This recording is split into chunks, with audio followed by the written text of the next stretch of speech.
Sam, thank you very much for joining me on the show, man. How are you doing? I'm very good, thank you. Thank you for Nice, having me nice. on. More than welcome, man.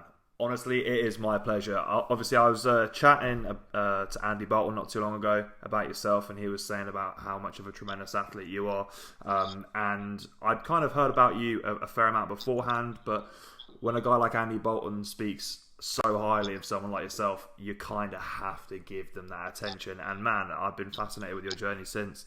Um, incredibly strong, some incredible feats of strength, and I'm really interested to kind of get stuck into kind of a lot about your training, what you've done over the past to kind of get to where you are now. But what I'm really interested in is what was kind of your first ever kind of taste with strength sports, with training, with weightlifting. Where did it all kind of start with you? Okay, well, I've been training about 11 years or so. So for the first half of that was kind of like bro training. So just training in the week, going out the weekend, trying to look good. Didn't even train legs. It was all about looking good and I love trying to that. attract the opposite sex. And I wasn't bothered about what I lifted. In fact, I used to say I don't care what I lift as long as I look okay. So training got a little bit more serious the more I got into it, and I ended up changing gyms from commercial gyms, and I started training at a gym called Iron Athlete Gym in Sheffield. Um, and at that point, I just started seeing my now fiance, and I was settling down. I didn't really care as much about what the opposite sex found, like if they found me attractive or not. Yeah, And I started training there, and there was a lot of powerlifters, bodybuilders, and the whole atmosphere in that gym was a lot more serious trainers, and they were more interested in what you were doing. I think you go into commercial gyms and nobody really speaks to each other, and there's not that camaraderie.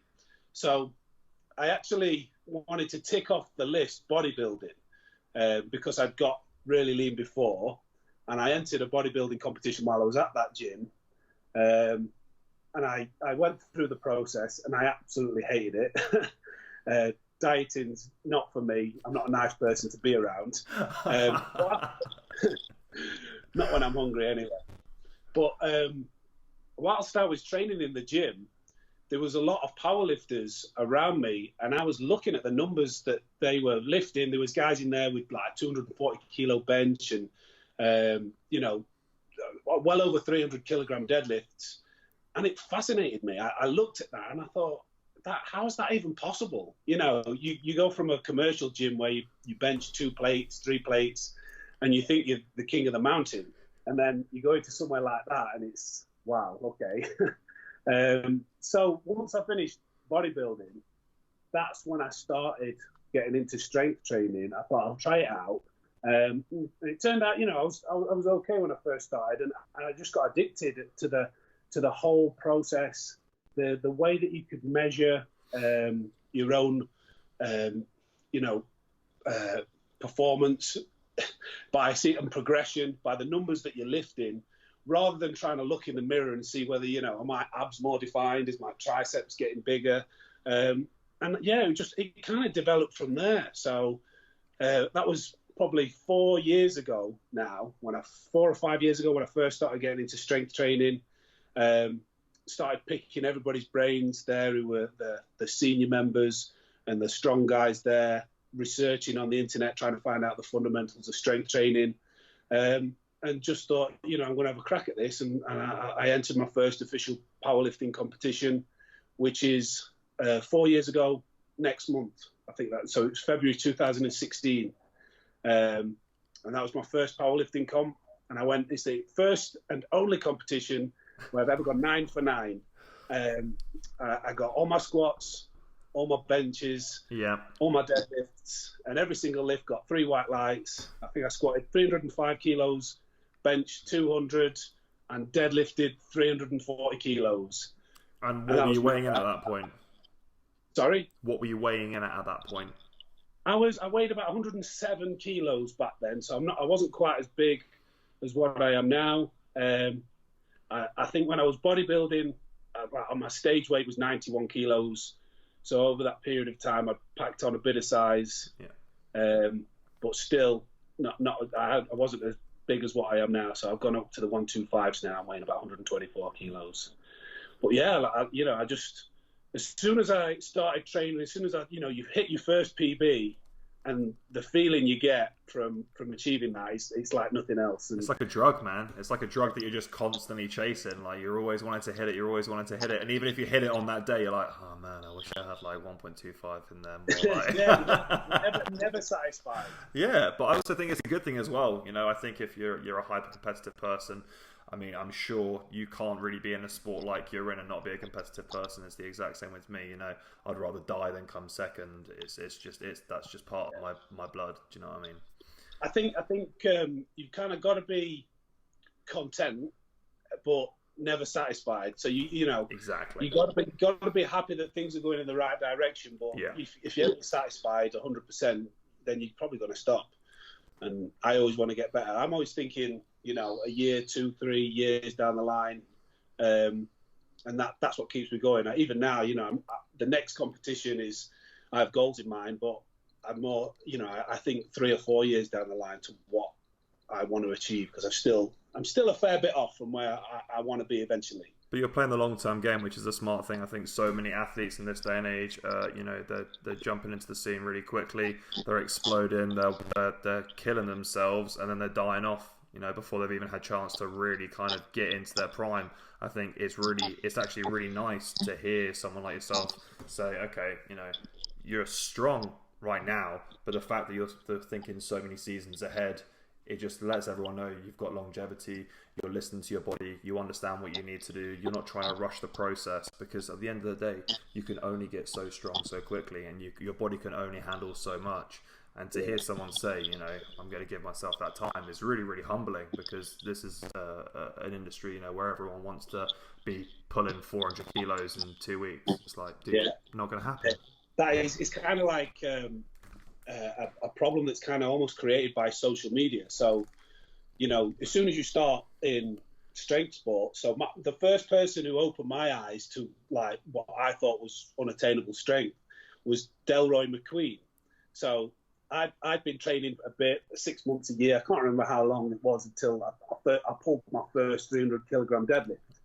And, you know, I was in the gym. I was like, I'm the shit. I'm one of the strongest in the country. Because, I don't know, I didn't know any better. I didn't know who was out there lifting, you know, what they were lifting. And I stumbled across Delroy McQueen, and I think, he was in the same weight class as me at the time, 110s, and he was pulling 360, 370 and squatting around the same numbers. And I was like, oh, right, okay. It just knocks you back down the peg. You're like, right, okay, I need to go at this a different way now. Yeah. But you see that, and a lot of people, that's what they're shooting for. That's what they're aiming for straight away. And instead of thinking of the PBs in between, they're just straight shooting for like these numbers that Larry Wheels or, you know, Delroy McQueen or the top guys are trying to hit. And there's years behind that training before you get to those numbers. And you've got to be patient in this game, because otherwise, you're either going to mess yourself up, or you're just going to be disappointed, because it doesn't happen like that for everybody. 100%. Now, I'm interested to kind of hear your opinion. Obviously, you started off with kind of how you say like this, like bro lifting. Do you feel like there was any transfer or any transferable skills that you kind of took from that scene into your powerlifting? Or do you really feel like it was a case of that you were learning again, like you were a baby again? Or do you feel like those skills kind of did actually have some carryover? I think that it was kind of bodybuilding training, and I definitely think that any kind of training that builds muscle, and if you train in a well-balanced manner, and you have balance, then yeah, that's definitely just building the foundation. So I had a foundation to build off of. I can't remember what I was in kilos. I think, when I first left Virgin Gym, I was probably around 90 kilos, quite lean. So I'm 6'2". I wasn't big, but there was a degree of muscle that was there compared to the average person. And yeah, definitely the time I spent in the gym, it paid dividends. The numbers probably came up quicker for me than, if I'd done obviously if I'd done no training before that. Yeah, So, yeah. I think it's not a bad entryway to kind of get into the sports. I think kind of like you're saying again, with these people that are trying to jump into it, especially like young kids, they're just starting off trying to pull heavy, they're trying to pull more than they should be doing, when actually it would probably pay them a lot of dividends to go back, do a little bit more of this volume work, excuse me, create the foundation like you've said. Then you have the muscularity behind you. Your tendons and ligaments are going to get a little bit stronger with all that volume training, and your body's going to be a little bit more resilient to the load that you're going to be putting through it. So I don't think it's a bad idea, man. I think as a concept, I think it probably would work for a lot of people. Yeah, I think probably what I took most of all from the previous training before strength training was the period of time when I was doing bodybuilding. That was so strict and so hard what I did, because I didn't really know what I was doing, and I was literally starving myself, but sticking to the diet completely, which was entirely wrong. It's actually really funny but embarrassing. So I used to think that, you know, if there's 200 grams of potatoes, that was 200 grams of carbs. So, right. Okay. Yeah. I can see where the mistake comes in there. Yeah.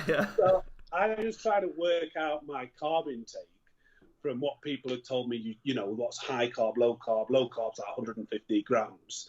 And I was like having 150, 200 grams of potatoes a day. And I was like, why do I feel like I'm dying? Oh, Jesus Christ. So, yeah, I got lean. Man. Yeah, I bet you got lean, dude. You were consuming no calories, dude. What do you expect? That's mad. Oh, that's so funny. Yeah. It was. So, yeah, but by going through that turmoil, it made life a lot easier for when I went to strength training. So I was quite disciplined in my approach to training. Never had off days, and you know, if there was anything I needed to do with my diet, you know, I've got the willpower to do that, and that's something that I've kind of tried to keep in check. I have kind of a philosophy of, with strength training, I don't think you should ever restrict your body to a weight class. If you want it to reach its full potential, you want to allow it to grow, and being in a calorie deficit while trying to get stronger is just, they don't go hand in hand. So I'm always in a calorie surplus going into a competition, but at the same time, because I care about my health and aesthetics to a degree, but more so just to keep healthy, I have a period of time post competition where I'll sort out my body fat, my body composition, and try and ensure that I'm not sacrificing my health in the endeavour of getting stronger. So when you say that, are you kind of invariably saying that you're just putting yourself into like a slight calorie deficit, maybe trim away some of the excess vital fat, and then if you need to then go back into a surplus to continue building, you do that? Yeah, so for 8 weeks normally, 6 to 8 weeks post-competition, while I'm deloading anyway and nothing's really heavy and I'm probably working on work capacity. Perfect time, right? Perfect time. Yeah, exactly. That's when I trim away some of the fat and just go into a slight calorie deficit. So how many times a year do you reckon you would do that, or is that like a one a year kind of thing? Well, I only try and compete twice a year. I don't like to compete more often than that, because I find the more you compete, with the time it takes to peak and condition yourself to a competition, the less time you spend in the vital areas that actually get you stronger. 100%, yeah.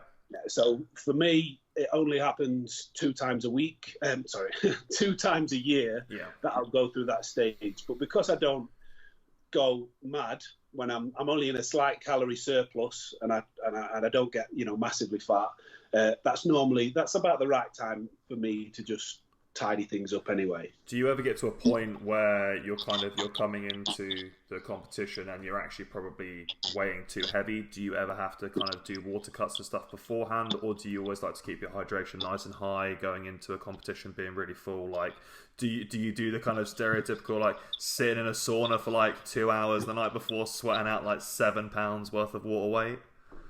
No, I hate water cutting. I hate anyone that enjoys it is a psychopath. I don't care what you say. Like, well, yeah, I don't enjoy. If I did it, I wouldn't enjoy doing it, and the whole, I just don't like the idea of it anyway as well. So, you know, people will walk around at 130 to 135 kilos water cut quite easily into the 125 class. You know, you can lose 10% body weight, you know, from a decent water cut.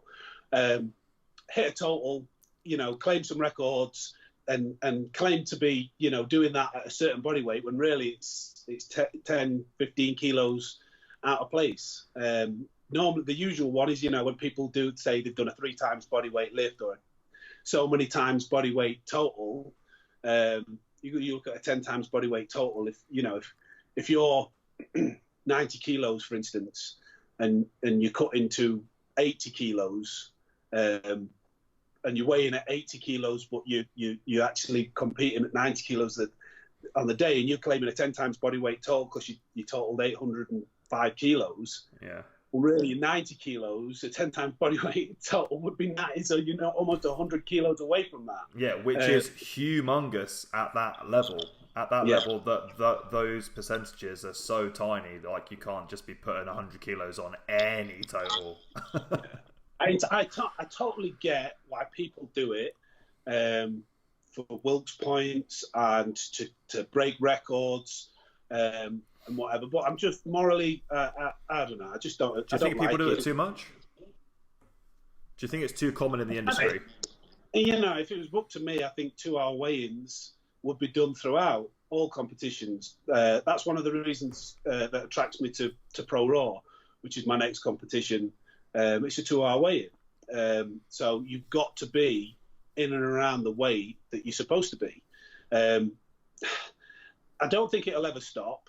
The logistics of running competitions, it's hard to do that kind of thing. It's easier for people to weigh in the day before. So is this what they're saying? It's just like a time thing. They can get people registered easier. They don't have quite so much stress on the day. Is that kind of like the validity they're giving to that reason? I think it's one of the reasons why competition organisers do that. And maybe, you know, if they're hiring a venue, you know, they have weigh-ins the day before. It's just easier because the time it takes to set up and deconstruct the competition and everything they need to set up. It's just one of those things. I don't know. It's just my own view on it. It's perfectly legal within the rules, but leaves a sour taste in your mouth. Yeah, it's just not for me. I like the whole body weight equation and Wilks points thing. It's something that's embodied very much in strength sports, powerlifting, more so. So people, it matters and it means something that you tell somebody, you know, I've got a 500 points Wilks score. But this is what I kind of argue back to that. You know, in terms of what I've lifted and what I've achieved or want to achieve, I want to be able to like sit my grandkids down one day and tell them, you know, your granddad, you know, he lifted 400 kilos. And he did this.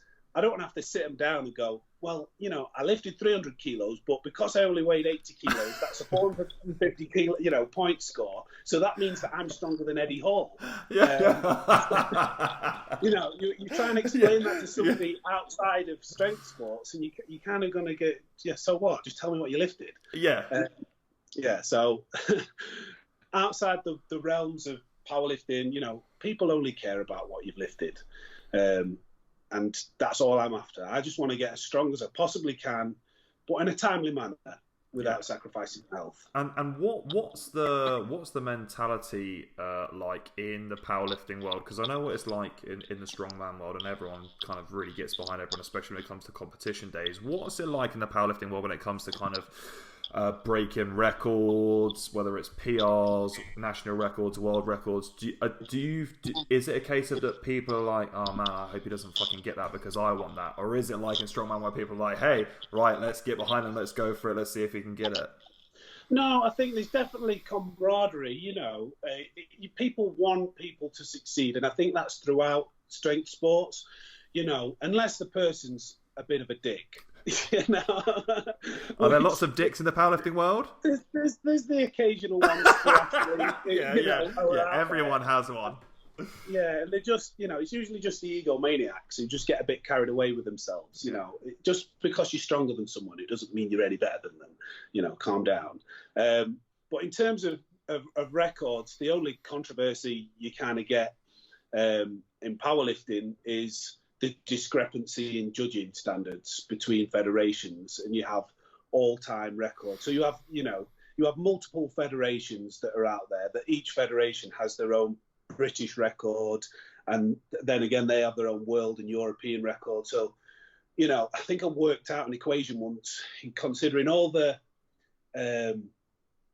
weight classes, age classes, raw, equipped, single ply, all of these classes, and I think I worked out there was something like there can be 6,000 or 7,000 British champions in the UK alone in powerlifting, because there's a variety of that many things. Oh my God. So which kind of basically means that no one's special.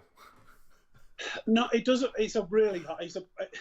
I hate saying that, because people, they work hard towards achieving. If you become a British champion, you should be proud of that. But other federations are kind of held with higher esteem than others, because I know it's kind of like, if I was in strongman and I kind of won my local opens, it's not the same as me winning the opens that's going to qualify me to get on Giants Live. Do you know what I mean? Like, they're different calibers. Yeah, there's different levels. So I'd say, there's tested and untested, and the best tested side is IPF, the standard of lifting. The records, they speak for themselves.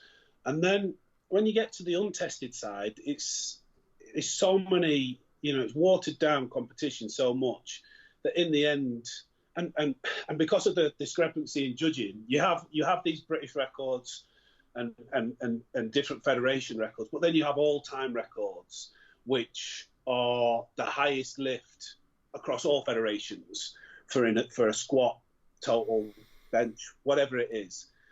But then the other factor you get with that is, from one federation to another, unfortunately, the standard of judging can be quite different. So, you talk about squatting. If you're not squatting all the way down, you all of a sudden turn in a 100-meter race into a 60-meter race. And for me, records are kind of meaningless now. They've been dirtied and muddied so much with bad lifts being passed that they mean less to me.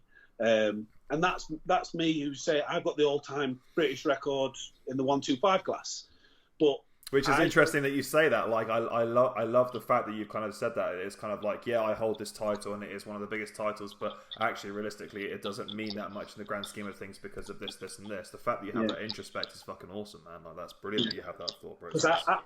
Unfortunately, you have to look at how that lifter has performed those lifts individually, and then I seek out the highest competition I can. So then you have to go to competitions like Pro Raw, something like, or US Kern and Big Dogs, places like that, where the best of the best go to compete head to head in competitions that have got a reputation for a good standard of judging. So how do you clean the judging up? What are your thought process? How do you think that they can clean the judging up so they're getting more consistency across the board? Do they need to be taking like head judges from like these Pro Raw meets, these Big Dog meets, and saying, okay, well, actually, this is the standard that we need to adhere to. This is what we're looking for. If it doesn't hit it, we should be able to do this, this, and this.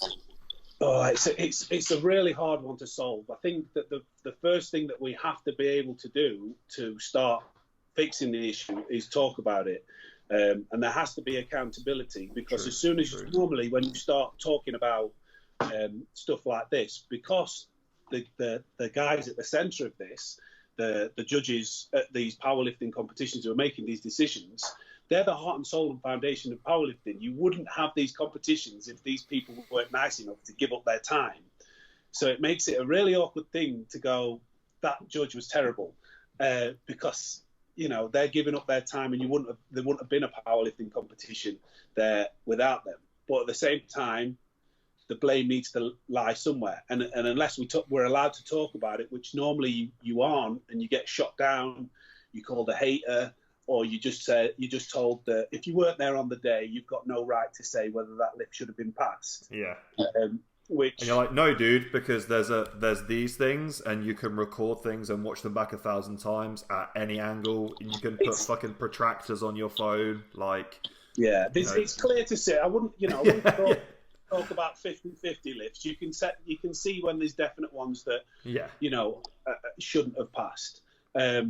But in terms of fixing it long term, I don't know. There's talk of video referees and I don't know. I seem to think that the only guys who've got it really nailed down at the moment is Marcos and the guys over at Pro Raw, Emad and Marcos, who seem to have a really consistent standard of judging over there. I can't really. I got invited to the US Kern to compete there. I haven't competed there, so I can't really endorse them because I've not been there. They might. I'm not saying that they don't, but I can only vouch for the competitions I've gone to and speak highly of. So it'd be those guys over at Pro Raw, or if I had to, if I'm picking a federation in the UK, it's the GPC that seem to be pretty bob on. So you just got to follow suit with those guys. I think the GPC actually, they got some flack 1 or 2 years ago. There was a couple of lifts that were passed, and I know some guys who were involved in running that federation, and they actually had a word with their judges, and they got things, they strictened things up with the standards, and you saw which a you should do. Yeah, so it's a really hard one to fix. It's not a simple answer, but I don't think that people should be made to feel bad for talking about it. This isn't the first time I've talked about it, and I have had some flack in the past, but I've always tried to be, I'm only trying to be honest and genuine. I'm not trying to slate anybody, and if these opinions hurt somebody's feelings, I'm only being truthful. Yeah, 100%. But no, it's completely right. Like, we have to put the platform out there to talk about it openly, for people to discuss it, but then also for people to come back and say, okay, well, actually, maybe that point isn't valid because of this. At this moment in time, I think with everything that you've said, you're pretty bob on with stuff. I mean, with my limited knowledge of powerlifting, I know that there are some rather large federations, which we won't name, that have given away some lifts that most definitely should not have been given away. But at the end of the day, shit happens. You can't do anything about it. You can only do what you can do. So then it's up to you to then say, okay, well, actually, maybe I don't want to compete in this federation because I don't want to be associated with that. But I know the guys over at Pro Raw, GCP, whatever it is, that's exactly, and that's what you do. And then that gives validity to those federations, and the other federations will slowly dwindle away over time, because that's what happens. Yeah, I mean, I think there will always be there, because some people aren't. I think there's a line, there's people who take it really seriously, like me, and then there's guys who just do it for a hobby and it's something to do at the weekend, and they're not, so they don't get their knickers in a twist when a bad lift gets passed, because it's just a bit of fun for them. But for guys like me, it's something I take really seriously. I'm trying to be the world's best at something, and I want the standard for everybody to be the same, so it's fair. And I've ended up deciding not to lift in federations, and choose certain ones, not go to certain competitions, because I only want to compete in what I see is going to be a more fair, level playing field. Yeah, 100%, and I think that's a respectable thing. I don't think that you should be made to feel bad about that, because at the end of the day, you only want what's best for you, and you need to play on whatever playing field you are happy on. And like you said, if there are these discrepancies out there, you don't ever want to be going into a meet going, okay, I don't want to be given a lift that I shouldn't be given a lift for, because then that also then taints your reputation. It also then screws up your training, because then you then have that voice in the back of your head that's like, well, I was given three white lights on that last one, so why shouldn't I do this again? And then you start to get into bad habits. You go into a different standard, a different governing body that doesn't give you 3 white lights, and then all of a sudden your ego gets in check, and, well, why the fuck am I not getting 3 white lights? I get 3 white lights over here, and they love my squat. They think it's low enough. So what's wrong with you guys? You're like, what? You don't know how much you're on the button with what you're saying. When people go to other competitions and that, oh no, I'm not. That normally passes at home. But I've gone through this process myself. I got butthurt over records that I lost because they went to other people, and I was watching these lists thinking, oh my God, really? Just like, and it almost put me off competing in powerlifting completely. And in the end, I just thought, you know what? No, I'm going to hold myself to my own standards. And my goal is now to just get so strong that it doesn't really, records or no records, people just know that Sam Bollands is a strong motherfucker. Yeah. And that's what I'm aiming to achieve. I love that. So, yeah. So how did you get involved with working with Andy Bolton? How did that come about? Like, obviously you guys have done some seminars and stuff together. He obviously has insane knowledge within the powerlifting world, but how did that kind of first come together? So a training partner of mine and somebody who actually opened a gym up with, is good friends with Andy. His name's Jim Nuttall. So whilst I've been training and progressing through powerlifting, Andy's been somebody who's been in and around in the background. I've spoken to a few times. I've got to know him a little bit, seen him at competitions, and just, had a few conversations with him as I've progressed. And it kind of came out of the blue. We haven't worked together before, but we were having conversations on the phone about training, and we were realizing that there was similarities that lay within both of our training. Yeah. The fundamentals were quite similar. I mean, my coach is Australian strength coach, yeah, Sebastian Orab. He has a whole system and a technique, and it's something that I've adapted into my own training and with my own clients as well. But when you strip it back and look at the essentials and the fundamentals, there were quite similar things between both our styles of training. So, we just thought we'd decide to put a seminar on where we talk about deadlifting and programming and everything else. And it was literally just this weekend gone, and it was quite a success and pretty good. Yeah, it was interesting because we both went in, we talked briefly about what we were going to cover, but I didn't know exactly what he was going to say, and he didn't know exactly what I was going to say. It was like there's more than one way to skin a cat. I don't know if I don't know if that's an expression up north, but yeah. There's two different methods that still achieve great results, and it was interesting to talk about that. But I think it's so interesting that obviously you come from a completely different school than he comes from in terms of old school powerlifting. Like, it's so interesting that still after all of this time, and not necessarily you kind of delving into the research of like what does he do, that you both are doing very similar things, and yet you have both achieved incredible things in your time within powerlifting in terms of like your fundamentals. I think it's so interesting that you have that crossover without even necessarily meaning to do it. Like, it obviously means that there is some validity in what you guys have been doing this whole time that stands true for training as a whole. So yeah. What were you guys finding you were doing that was quite similar? Is it in terms of like your load structure, your rep ranges, rest, nutrition? What is it? I think one of the most key important things that we both did that I think is so essential to everybody's training, particularly in strength training, and that is conservative weight selection. Instead of we don't push the boundaries on every session. We stay within our limits. Now, my own reasons for doing that, to reduce the risk of injury, to improve technique, and all other variety of reasons. Because if it's a kind of like a sweet spot of training, so I try and get within, and right in the sweet spot, you're able to perform the set without technique breaking down.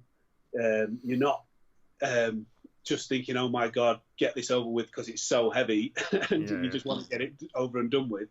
And you're still getting a stimulus to get stronger, or if you're going through a hypertrophy phase, you can still get the work capacity in. But if you go too far the other way and train too hard or too heavy, technique breaks down, you're failing reps, your recovery's hindered, and the the risk of injuries a lot greater. And there's a variety of reasons why we both have a reason for being conservative with the weight selection, but that was a really consistent theme between us. And I think it's so important. It's a point that I do videos every so often on Instagram, trying to give bits of training advice out.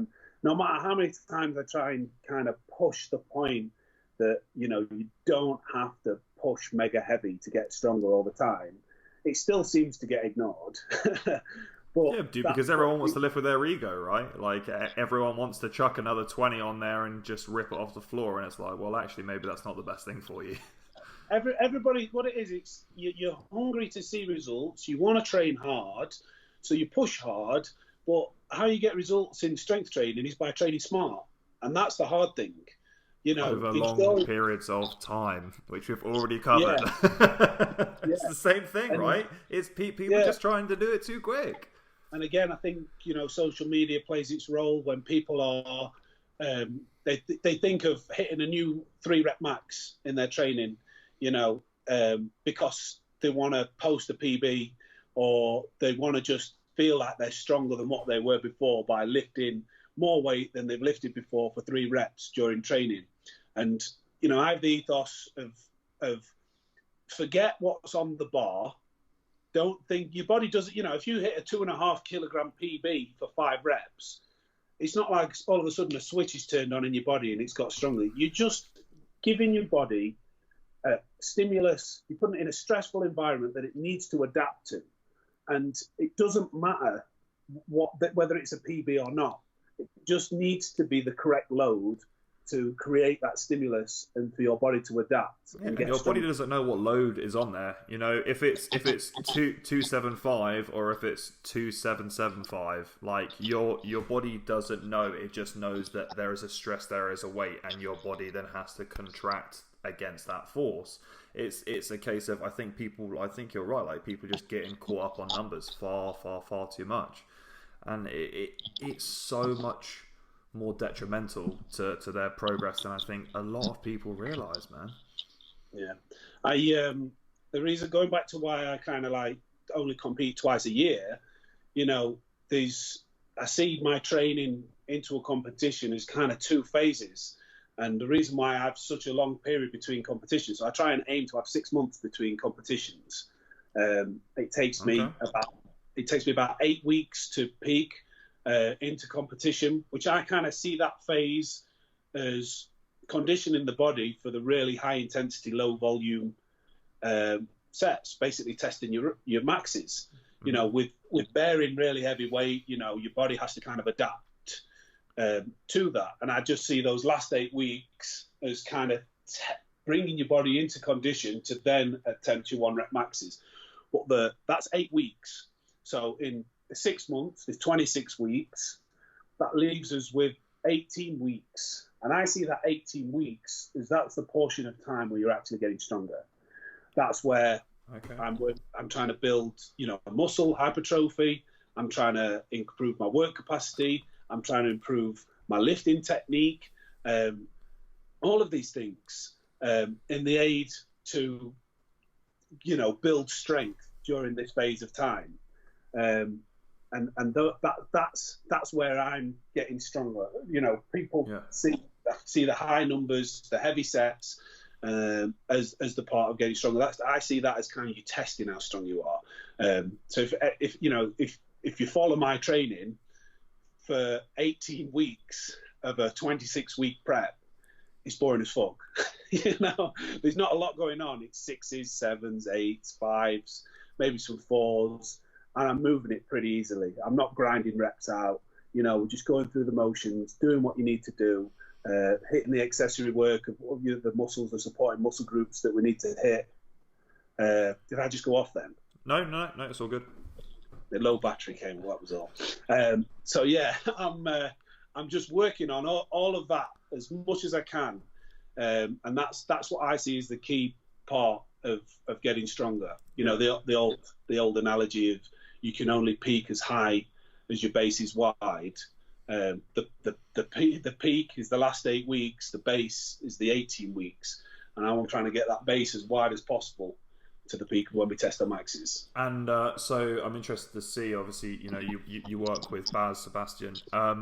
What do you feel has been the biggest change that he's brought about to, whether it's your training protocol, your technique, you know, what you're doing outside of the gym? What has kind of been his biggest influences on you? You feel like at this stage? Yeah, so Baz has been, he's had a massive impact on my training and my depth of knowledge into where I should be directing my efforts, not only in the gym but outside of the gym. So when I say that, he's obviously a really great programmer. He's on the button with the numbers. We're hitting all the accessory movements that we need to be hitting that's supporting the main lifts.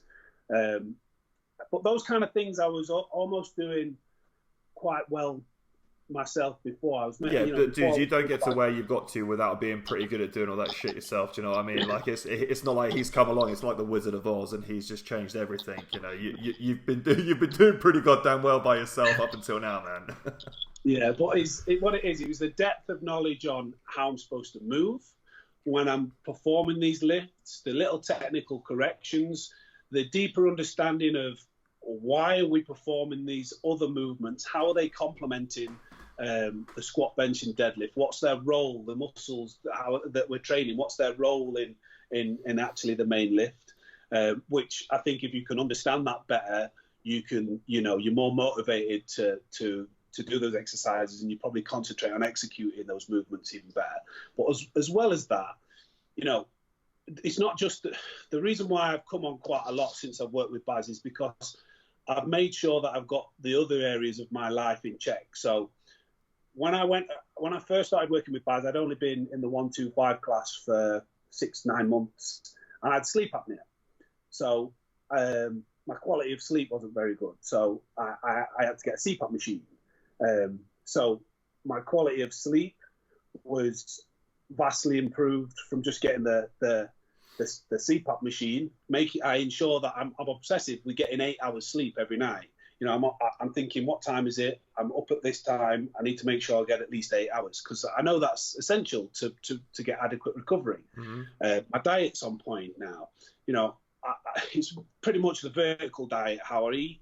It's not really it's a style of eating. I don't really like calling it a diet, but it's just ticking lots of boxes, easily digestible foods that you get your vitamins, your minerals, and the hydration as well that you're ticking, by getting your potassium, your magnesium, adding salt. All these things collectively, they make a big difference. So I've improved the quality of sleep. I've got a CPAP machine. I'm making sure I'm getting 8 hours. My nutrition's on point. My hydration's on point. I'm smart programming. I have a better understanding of the accessory movements, and I know how to move better and, what I'm trying to achieve whilst I'm moving. So all of these things kind of holistically, you could have the best program in the world, but if you're only sleeping 4 hours a night and you're in a calorie deficit, it's just still going to be a shit program. You're not gonna see great results from it. Dude, 100%, and it's going back to what you're saying about kind of the fundamentals. Doing the simple shit well wins 10 times out of 10. Unless you are ticking all those boxes, it doesn't matter how much you're busting your ass in the gym. If you're not getting, 7, 8, 9 hours sleep and you're only on 3 or 4, you could be hitting PBs all day long, but you're going to be screwed within a matter of time because your central nervous system's just going to start shutting down. You're not going to be able to function. You're not going to be able to fire properly, and you're just going to end up hurting yourself. So I think it's really important that people listen to that sort of stuff because in the grand scheme of things, if you think about supplementation, you think about sleeping, you think about all those other things, in the grand scheme of things, that's maybe only 20 to 30% outside of your actual training and kind of core nutrition. But that kind of 20, 30%, when you're at the level that you're at, where the margins are so freaking small, that is the difference between you coming 10th and coming first. Yeah. And yeah, all these little things, it's just fine tuning. Like the main thing is, your training's your programming's correct. You're getting 8 hours sleep and you're getting good nutrition. You're not in a calorie deficit, but you can fine tune all of that and you can try and do extra little bits to just tweak even more out of it. So one of the other things I do, I go for a 20-minute walk every morning. Just bit of active recovery. This is before food? Like you just literally wake up, pop your shoes on and just get out the front door? Are you having coffee beforehand, water? What are you doing? I just get up straight away, headphones in, normally listen to a bit of music or a podcast, and just go for a walk around the park for 20 minutes. It's not really for, to burn fat or cardio, but I suppose it is cardio to a certain degree. Well, it's just looking after your heart, do you know what I mean? Yeah, but it's more for active recovery. I see that. I wake up in the morning and I think, I really can't be arsed. It's the middle of January and it's raining. I don't want to go for a walk. But then I think I'm aching and I've got to go and squat X amount tomorrow. So I need to go for this walk because that might make 5% difference in my recovery. And I just do it. I see it as I try and put my body in what I call like the perfect storm of all these elements. Or if you think of it as a plant, you want to get all the best ingredients you can together to make it grow as much as possible. And that's what I'm trying to do with my body as much as I can. Yeah, and I think it's important as well to kind of put it out there that everyone is different in their own way. So it's also a case of finding out like what works best for you. Whether it's a case of you're doing your walk in the morning, whether you're doing your walk in the evening, whether you're eating at this time, whether you're fasting, whether you're hitting your gym session in the morning, in the evening, like whatever works for your body, I think is really, really important. And I think you're probably at a state now where you've been training. What you said was 11 plus years now. Yeah, about 11, maybe 12. Yeah, after that amount of time, you really start to get a good understanding of what your body responds well to, what it doesn't respond well to, when you should be training, when you should be doing these other things. But I think for those people that are new to it, they need to go through that and they need to find out what's going to work for them. Because just because Thor does it this way or just because you do it this way, it doesn't mean that little Jimmy is going to do it that way. Because little Jimmy's body might not respond. I take things to the extreme. It's funny actually. You don't say. You don't say. One of the strongest motherfuckers on the planet. You don't say. But it's funny actually because when you mentioned Thor there, Baz came over. Baz is the Australian strength coach. I only say that because I was calling him Seb for a long time. I didn't realise everyone was calling him Baz. I thought it was an Australian thing. Everyone's calling him Baz. I'm like, why are everyone calling you Baz? And like Sebastian, just Baz. But anyway, in case you're as stupid as me and you didn't realise that, when I say Baz, I mean Sebastian. Yeah. Anyway, so Baz, he had a seminar over in London with Thor. And I came down and I went to that seminar. We went for food as well afterwards, which was pretty cool. But when I was down there, I was sat with my missus Kia, and she gets on at me every now and then, says I'm boring. I've given up drink. I didn't drink a lot anyway, but I don't drink anymore. I'm doing all these things, and Thor was talking, and it was like a record on repeat of exactly what I was saying and doing. He was talking about hydration. He was talking about going for his walks, for his digestion and stuff like that. And I'm nudging it. So yeah, it was really good for me to hear that from somebody like Thor. So Thor, when he first started, he took it even further than me. When I was out being Jack the Lad, from 18 to 25, whatever it was, failing to attract women, he was training. When he was 19, I think he was saying that he was in a stage of his life where he just started strongman, and all of his friends were wanting to go out partying at the weekend, and he decided that he wasn't going to do that. And he doesn't drink, and he never went through that period of his life that most of us have done, where we're going out on a Saturday night binge drinking, and he had to lose a lot of friends and make new groups of friends because the circle in which he moved in, was different to the ones that were partying. But that's one of the reasons why he's achieved so much and he's got to where he is, because of that dedication. But so when I was sat there listening to that, I was like... And also, there's fuck all else to do in Iceland. Just putting it out there. Dude, if anything outside of Reykjavik, doesn't matter. Doesn't matter. So all you can do is like go and pick stones up. Yeah. Really big stones. Try and be a Viking. So, it's interesting, but I mean, it makes sense as to why you guys have both had good success in what you're doing, is because it's the whole thing again. Like, you're doing similar things. Success leaves traces. You know what I mean? Like, if you follow in the footsteps of these people that all seem to be doing the same sort of thing, if you base your foundation around those things, I'm not saying walk in the exact same shoes, but base the foundations around what you guys are doing, taking those things and implementing them in, they obviously do something. So why not give it a shot? You've got to make a decision on how much how much value is it in it for you. You don't expect everybody to be scheduling a 20-minute walk every day, never to drink alcohol, and taking things to the extreme that I have. But you got to understand that when you reach a certain level, if you want to become the very best, this is what the very best are doing.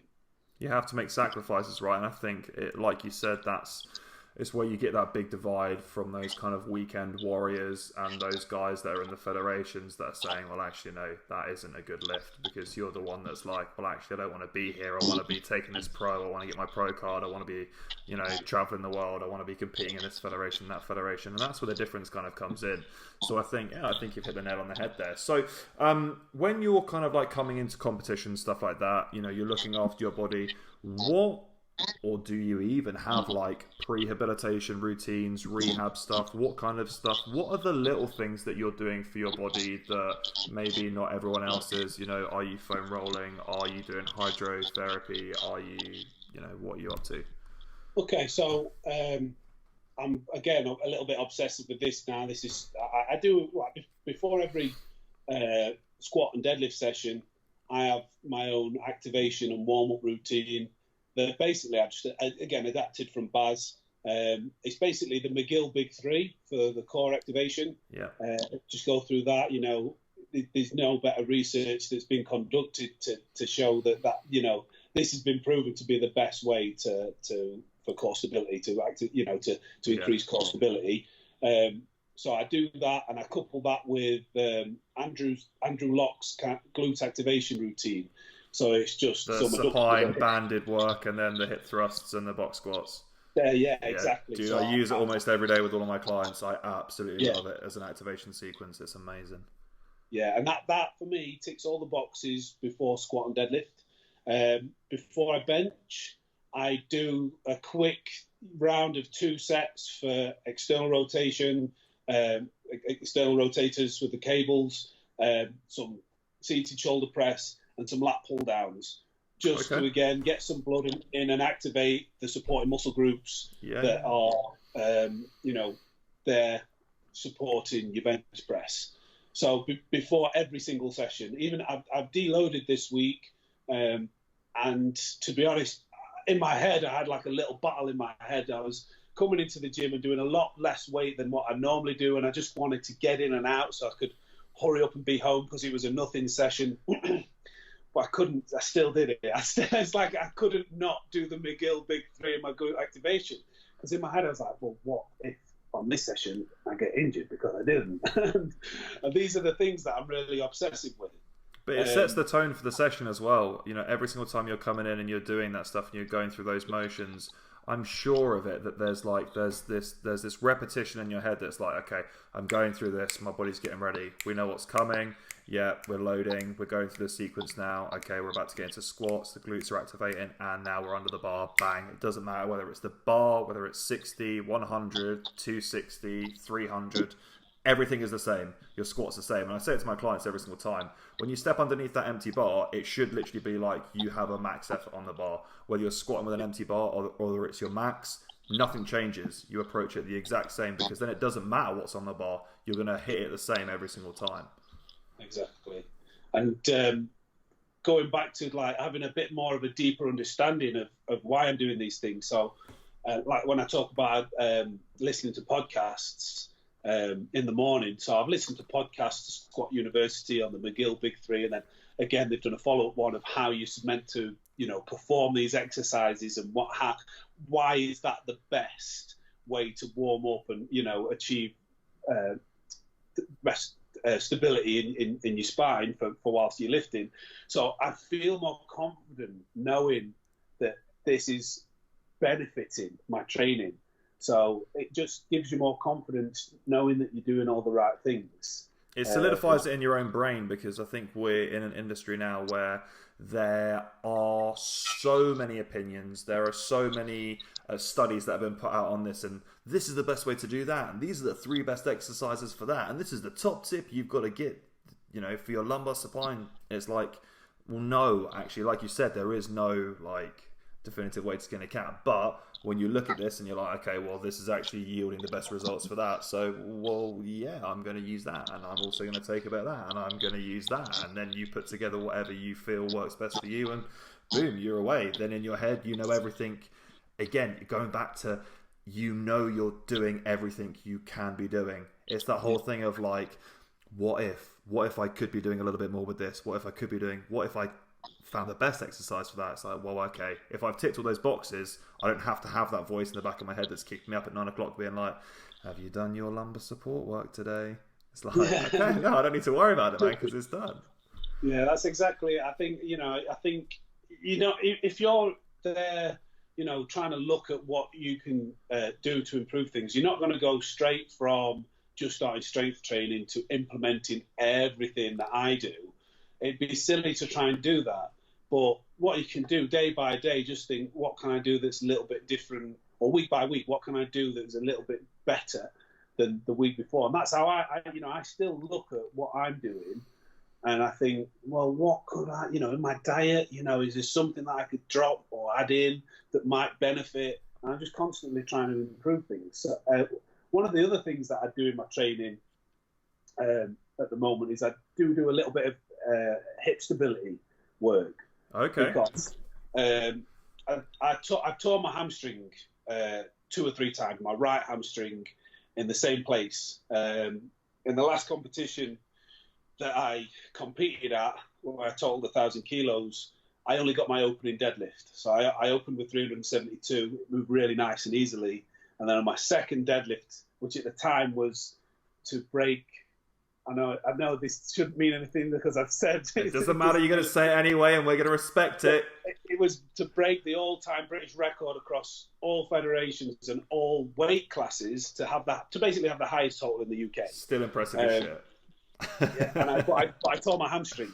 Yeah. And it's been the second or third time I've done it. So I went in, saw a few physios. I got assessed to try and see what potentially could be causing this. It could just be a matter of shit happens. You've torn your hamstring. You're trying to pull over 800 pounds, and what do you expect? Yeah, but it did highlight that I did have poor stability in my hips. So I go into the gym now on Sundays, where I do some grip work as well, because I've dropped a couple of deadlifts and I never want to do that again. So Sundays I do grip work, and then I also do some hip stability work, some single leg RDLs and some weird movements where I stand on one leg and I close my eyes and I try and hold myself on that foot for as long as I can. Yeah. Time 30 seconds. It's harder than you think, and really hard. If no one's ever done it before, honestly, just stop the podcast and just stand somewhere in the room now, close your eyes and try and stand on one leg for 30 seconds. I promise you're going to be there for a few minutes, mate. So I do all that now, and I get some really weird looks. You can imagine, some 20-stone guy jacked as fuck, just standing in on one leg, looking like someone out of Cry Kid. Yeah. Well, I know the reasons why I'm doing it, so I don't care. 100%. And it's again, it's coming back to those tiny percentiles, tiny fractions that makes the difference at that level. And like you said, you're not going to need it if it's your first ever week in the gym. Heck, you probably just need to learn how to warm up properly. But if you are going to warm up, you probably should think about using these because of this. And that's what training is. And I think it's important that guys like you and guys like Seb and all these guys that, they have a social media presence, but you also have a knowledge. I think it's really important that we continue to educate as much as we can, because we're only going to be helping out the future generations, and whether they want to listen or not isn't really down to us, but I feel like it's down to us to put that information out there, and if someone wants to pick it up and run with it, then they can do. But I think education is key when it comes to lifting weights, because, you know, a deadlift might seem like a deadlift, but to you and I, we can see 1,000 different things within that deadlift, and that's the difference. Yeah, and also I think people's intentions and work ethics can sometimes be right, but they're just directing their work into the wrong areas. So I you know, if I see something with one of the guys who I see regularly in the gym, I can't help myself. You know, I have to tell them, because I like them. I'm rooting for them, and I don't want them to spend a load of time training in a way that's not going to give them very good results, and then they're going to find it frustrating. So that's where it kind of, I get the motivation to talk about these things, because, you know, there's a lot of misinformation, bad information, or lack of information. Well, not lack of information, but lack of understanding for people starting out on how you're supposed to train. So I think it's important that we try and help them, because, you know, we were all there at one point when I first started. You know, God, if I could go back, you know, I would have worked with Baz if he would have had me. You've been there like 15 years of age being like, hey, dude, I know you have no idea who I am, but... You know, travel from the future, just make me stronger. Make me like Thor, god damn it. Yeah, I would have quit drinking a lot earlier if it would have meant that. Mind you, Thor's 6'9". I don't think Thor's levels of 10 me. Yeah, I've been tempted. You know, I went to Britain's Strongest Man over the weekend, a couple of weekends ago, because it was in Sheffield, and that's where I live. And actually, Loz, who you had on the other week, he came up. We trained together, and then I'm mates with Graham. So me and the missus went down, and we got some good seats, and it was amazing to watch. It's the first big strongman competition I've gone to. Oh, it's incredible, right? Being there live, just that atmosphere, dude. Wow. Seeing, for me, like, I've been at probably some of the biggest powerlifting competitions in the world. When you go to a strongman comp and there's 10,000 people, it's just an entirely different level with the cameras and everything. But you know, the watching it, and then like in between going down and speaking with Loz and Graham, and even Paddy McGuinness was there. It was just chilling. It was an epic like weekend for me in terms of like geeking out as like a powerlifter and a Top Gear fan, and just enjoying watching it. It was like tick tick tick all the boxes. Yeah. But when I watched it, you know, there was part of me, I was like, I don't have lofty aspirations or the impression that I think that, you know, I could be the best strongman in the UK, but I'd like to make it a goal, I think, at some point in the future to at least compete at the British Strongman. Yes. I would freaking love to see that, man. Dude, even if you entered into a weight category and you didn't jump straight into the opens, I would love to see that. Dude, you under a log, I reckon, would be deadly. I'd still do opens, and I'd probably go up in weight. You know, I'm on the verge of having to leave the 125 class at the moment. So there's a few things I want to tick off. 15-20 kilos on you. Christ, you'd be a freaking animal. 15-20 kilos extra on you. You'd be, deadly. Well, yeah, I don't want to get carried away with myself or overpromise anything, but there's a few things. You know, I want to do big dogs. I want to do a couple of things in powerlifting.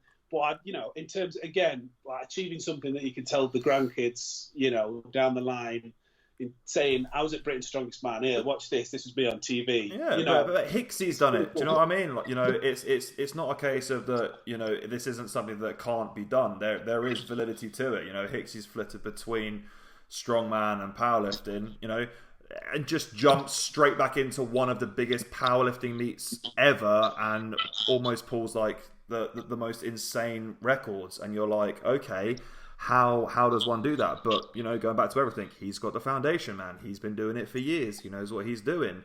And again, You could be there. Anyone could. If I did it, you know, I'd probably be in my mid to late 30s by the time I do it. And again, in terms of health, and you know, I know what toll it would take on me putting another 15 kilos on. It's hard enough putting my socks on right now. So it wouldn't be a long-term thing. It'd just be something to achieve. Because at some point, you know, I do want to be healthy. I would like, you know, if I go up to 140, I'd probably miss looking down and seeing my penis. Getting that power belly, yeah, I know what you mean. Yeah, it's I mean, it's interesting because I think, you know, especially with your body composition and stuff, it's a case of I can't see you getting big and doing it. I still think that you'd be strong, being lean, being the body composition you're at now. You know, you've got a lot of guys that are coming through now that aren't as big. You know, they don't have the traditional power bellies. Young guys that, you know, kind of 6'2", 6'3", very, very similar builds to you that are coming in and doing ridiculous stuff because they have that power, they have that explosive nature. So, you know, we're not guaranteed anything, but I think you'd be in pretty good company out there, man, 100%. Do you know what would be good? The fact that, you know, now I'm friends with Lawrence and Graham, you know, I've got two really good people to lean on. Oh my God. Yeah. Like two of the biggest British legends ever, just like casually like guiding you through your strongman journey. Do you know what? You know, like, it's all a bit new, this like, people, you know, knowing me for powerlifting and stuff like that. And, you know, the fact I did a seminar at the weekend with Andy, I was like stood there at one point. I even said to the guys who were sat there, I says, you know, it's a bit mental to me. It's being stood here next to Andy, giving a seminar to a load of people who paid to come and listen to me. And the fact that, you know, I've got Graham Hicks and Lawrence Charley, these legends who I look up to, I talk to every other day on WhatsApp. It's pretty cool, you know. It's a good feeling to think that, you know, through powerlifting and, you know, I've got to know these guys. So yeah, when I was at Britain's Strongest Man, and I was just, you know, after I walked out, and I was like, that was pretty cool. It was a good feeling without sounding too cheesy or too. I don't sound as if I'm full of myself, but it was just nice. No, 100%.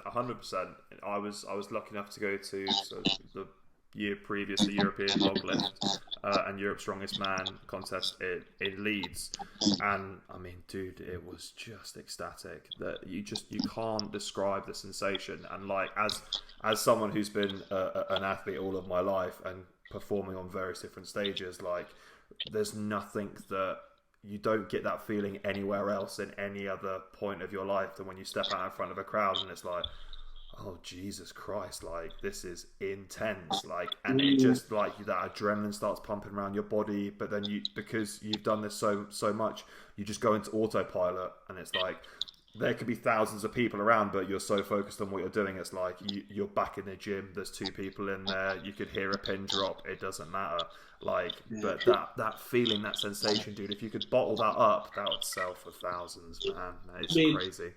When I went Luke Richardson, you know, he was competing. I know Luke. You know, I sent him a couple of nice messages before. I give him some stick sometimes. You know, just having a laugh.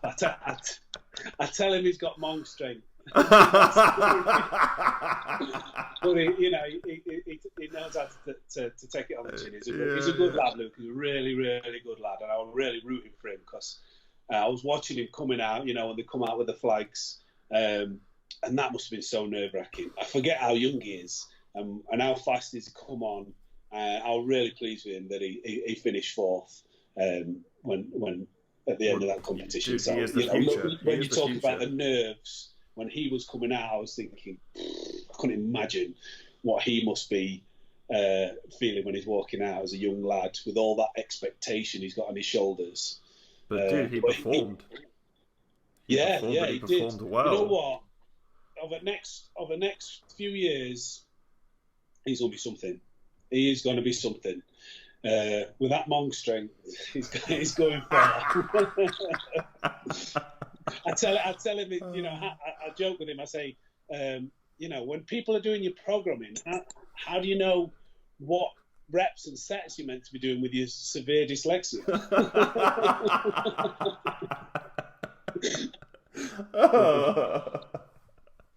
I'm glad it's, you know, my sense of humour is a bit brutal sometimes, and I give Graham a bit of stick as well, but I only give the people that I like stick. Dude, that's it. That's the bro nature, right? Like we take the piss out of the people that we love the most. That's just how we express ourselves. I think it's a British thing, because Baz, he says, you know, got no idea why Graham's still friends with you. But no, I like him. That's why I do it. He's like, he loves it. He's like, does he? You're like, yeah, I think so. But now you're making me doubt myself. Yeah, I'm a bit nervous now because I'm going over to train with him for a couple of weeks or 10 days before I compete. Over a base gym.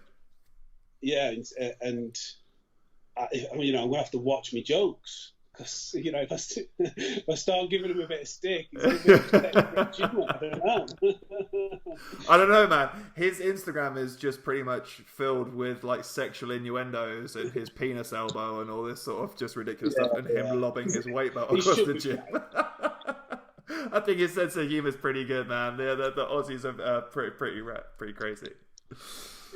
That's sweet. So when you're going over there, is this going to be like a fine tuning session for you? Is this kind of like holiday prep for you? What are you kind of going over there with the intention to do, or is this just like for a collaboration? What is it? Hold on, I'm just putting this phone on charge. That's cool.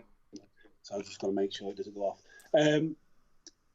Sorry, what did you say? Am I going over? So when you go over to base gym, is it a case of, are you going over there for just prep for the comp? Is this catching up with him? What is it that you're going over there specifically to do, or is this like a holiday prep? What is it? No, it's still part of the prep. So I'll be doing my last heavy squat session with him. Probably my last heavy bench session. Not enough time. Got enough holiday days to go out early enough to do the last heavy deadlift session, unfortunately, but it is, you know, serious training, not just, you know, a bit of downtime before the competition.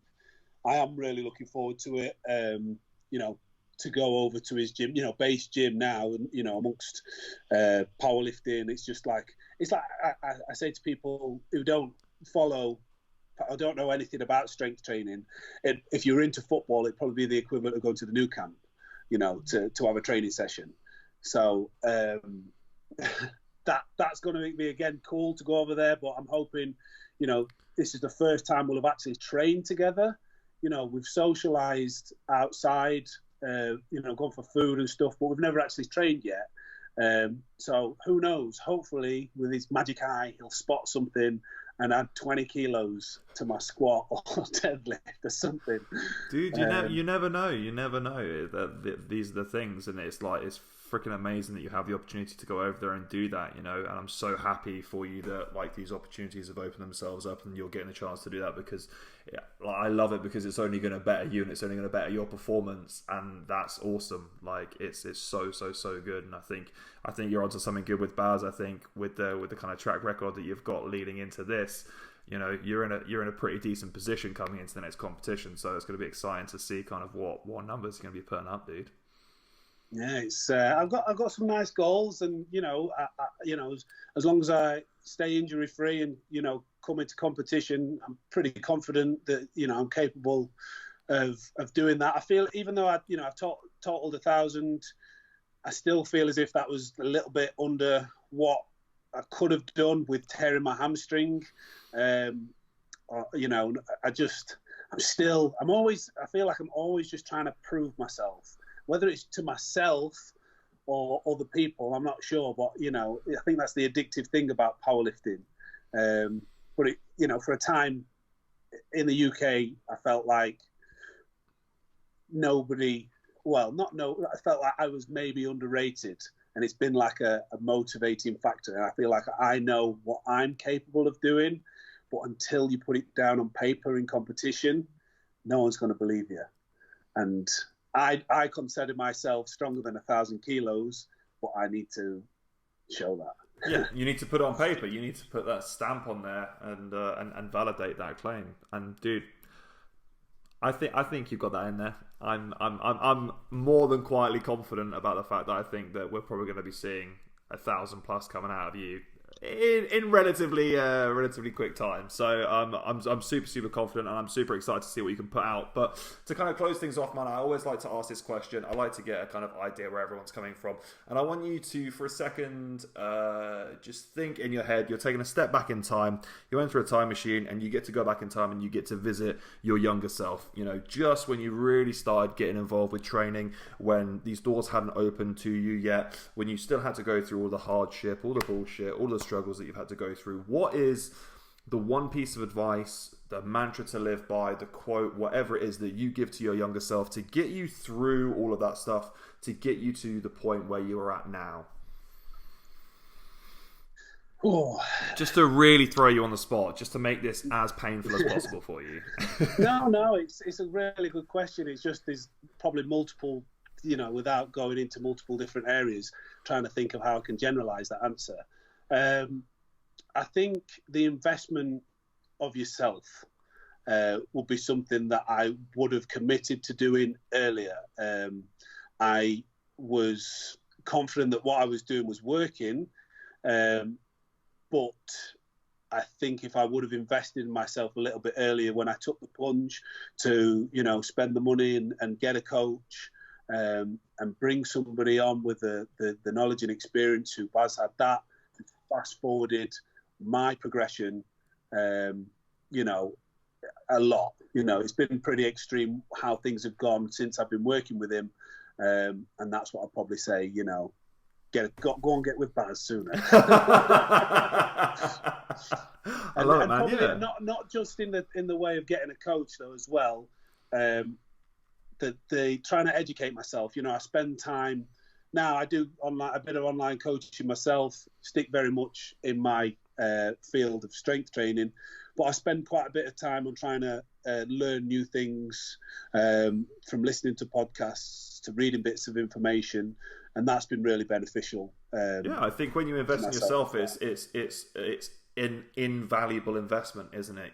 If you're investing in yourself, whether it's taking care of your body or, spending a little bit more to get these supplements that, work a little bit better, or to get this coach who's a little bit more expensive but knows a little bit more, those are the investments over time that pays dividends, because it's only going to get you further along the line of progression that you're at. And I think that you're completely right in saying that. I think that's a brilliant point to end on. So thank you so much for coming on, man. I really appreciate it. Super excited to see those numbers, which we won't claim now, but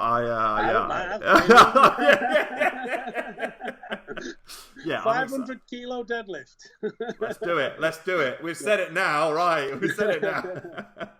But thank you very much, man. We'll be watching you closely, and all the best with your next competition, dude. Thank you. Thanks a lot for having me. No worries.